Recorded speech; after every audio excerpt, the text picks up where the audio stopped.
এই মুহূর্তে Rangpur medical college হাসপাতালে আছেন সহকর্মী আব্দুর রশিদ জীবন। সরাসরি যাচ্ছি তার কাছে।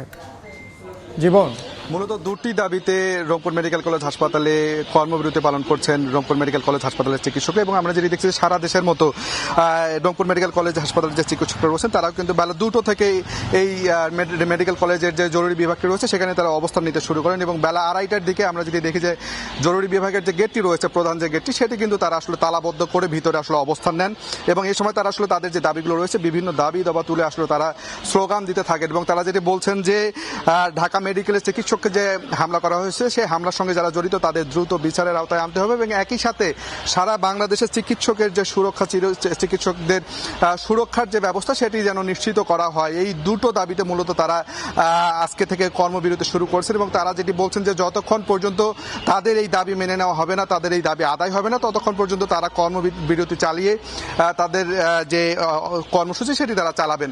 এবং এই যে কর্মসূচিকে ঘিরে আগামীকালকেও কিন্তু তারা আসলে সকাল থেকে মানববন্ধনের ডাক দিয়েছেন, বিক্ষোভের ডাক দিয়েছেন, এবং বেলা 4:30 পর্যন্ত আমরা দেখছি যে এই জরুরি বিভাগের সামনে তারা অবস্থান করছিলেন, এবং 2:30 থেকে এখন পর্যন্ত কিন্তু জরুরি বিভাগের এই গেটটি বন্ধ রয়েছে। এবং এই কারণে কিন্তু যারা রোগী রয়েছেন, বিশেষ করে যারা মুমূর্ষু অবস্থায় আছেন, তাদেরকে কিন্তু ভোগান্তিতে পড়তে হচ্ছে, যেহেতু এটি আসলে জরুরি বিভাগের গেট।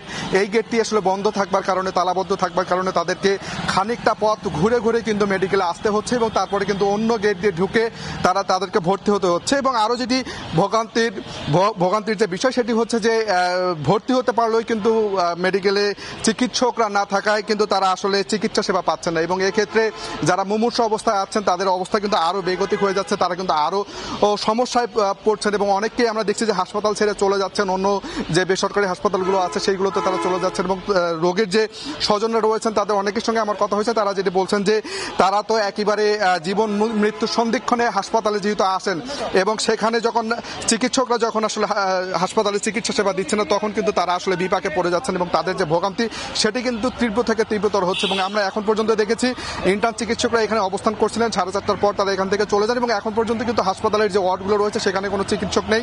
যারা রোগী আসছেন তারাও কিন্তু ঘুরে ঘুরে যাচ্ছেন। তো রোগীর যে ভোগান্তি সেটি যেমন চরমে রয়েছে, অন্যদিকে যারা চিকিৎসক রয়েছেন তারা যেটি বলছেন যে তাদের দাবি আদায় না হওয়া পর্যন্ত তাদের এই কর্মসূচিটা তারা চালিয়ে যাবেন। তো সব মিলে এই ছিল রংপুর মেডিকেল কলেজ হাসপাতাল থেকে সব শেষ। সরাসরি যুক্ত ছিলাম রংপুর মেডিকেল কলেজ হাসপাতালে।